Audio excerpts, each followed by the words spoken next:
Hey guys, welcome back to Buff TV. I'm Alicia. And I'm Anna. And we recently had Winterfest last week, but in case you missed it, our prince and princess are Brian Intermittent and Abby Cadillac. And our king and queen are Jacob De Jesus and Ella Washburn. Congrats guys, and enjoy being royalty.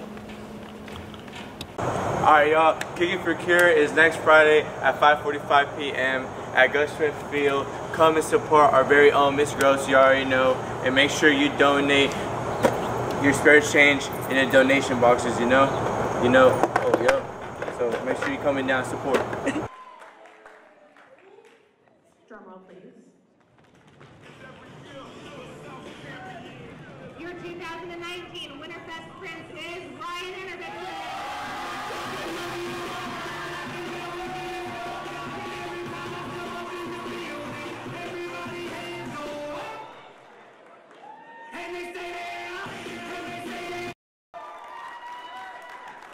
Drum roll, please. Your 2019 Winterfest King is Jacob De Jesus.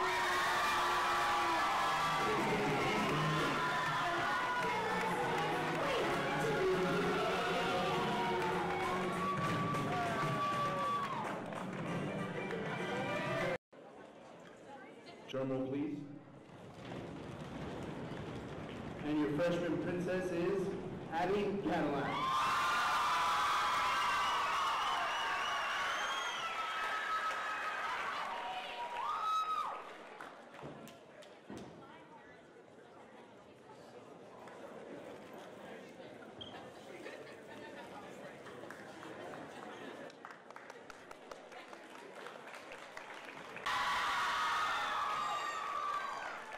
Drum roll, please.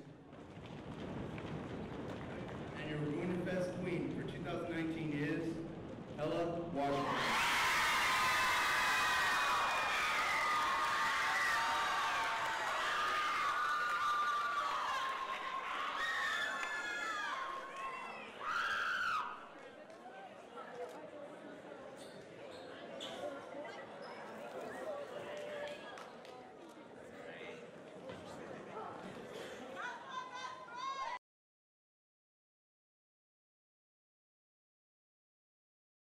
Good day, everybody. My name is Isabel Foster, and today we are with Cousin Jen for doing an interview for Invisible Disabilities. So my first question today is, what is your disability? So about 15 years ago, I was in a car accident where I broke my jaw in 2 places, and I have a metal plate in my jaw. I broke my pelvis in 6 places in the bottom of my spine, and I broke my femur, and that resulted in a metal rod in my leg and some mobility issues. What is it like having an invisible disability? It's difficult because if you need some assistance, often people they'll assume more times than not that it's not necessarily necessary or that you're being overly dramatic. How do you feel about having an invisible disability?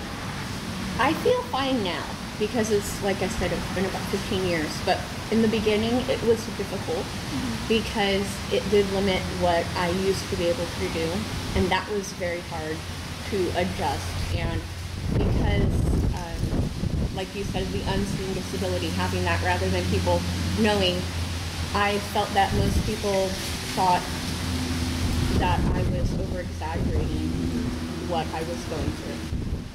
How do people treat you? Depending on who it is, my family treats me fine because they know they were there through the whole experience. But people that don't actually know will sometimes, in some ways, harass. Like, do you want me to say about the parking? Yes, go ahead.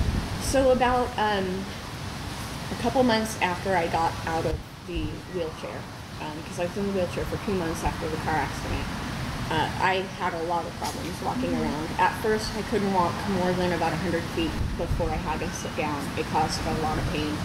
So I was in this parking garage and I parked in a handicap accessible spot, And before I could even get out of the parking attendant had ran about halfway up, yelling at me to move the car because that was for old people. Oh. And so before I could even say anything back to him, the friend that I was with had yelled back at him that I had been through something. And once he realized the severity of what I had gone through, his entire attitude changed. He was very nice and apologetic, and I could tell he felt bad. But I believe his intentions were good. Even though his actions weren't ideal, he thought I was doing something wrong. Yeah. And I believe he was trying to come to the aid of people who needed it. Yeah. What resources do you have to help you with your disability? So really the only resource that I use is the accessible parking, and I don't use that often because of the harassment. It's very hard to, I know some people don't mind getting looks and comments from people, but it does bother me. I hate for somebody to assume that I am doing something dishonestly, and so unless I really, really need it, I try not to use it. But that is the one resource that I do utilize at times. And lastly, how does this affect your day-to-day life with work, with at home, and just all of the above? So because of this, I've had to do FMLA at work because I have problems with normal household chores and things that other people may not struggle with. So vacuuming is very difficult for me. Mopping, and the most difficult is cleaning a bathtub. And so on the weekends when we do our housework, clean up, by Monday morning I would be in so much pain. It would cause me to not be able to sleep well at night, which affects everything else. Yeah. May I ask, what is FMLA? FMLA is the Family Medical Leave Act. It's a protection for work. So a lot of employers will restrict sick leave or put you on notice for using too much sick leave. This allows, it's a federally protected program that says that you are allowed to take so much time off in a year. It's 3 months in the year. And so I've had to utilize that for doctor's appointments and for the days when I couldn't walk very well. Otherwise, you would actually face harassment from employers too. Go.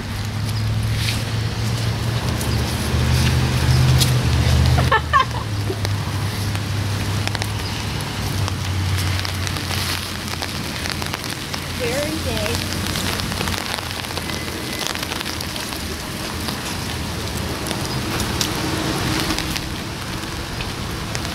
I would put a note on my car.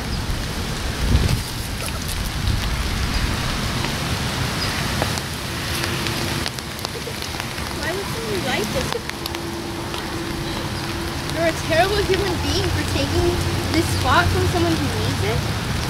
I hope something happens and you actually get a handicap spot. Who would do this? Like, people need to understand that just because I look fine on the outside doesn't mean that there's not something wrong with me. You are a bad person. Why am I a bad person though? You took a handicap spot when clearly you don't need it. First of all, I have a prosthetic leg, and second of all, it's not called a handicap spot, it's called accessible spot. So maybe you should get your facts straight before you go judging people, because you can't just go judging people based on their looks. Some people may have epilepsy or even, again, like a prosthetic leg, or they just have a mental illness or something to where they need to be in a spot like this in case they need to leave someplace or go someplace that has a lot of parking spaces. You just need to learn things.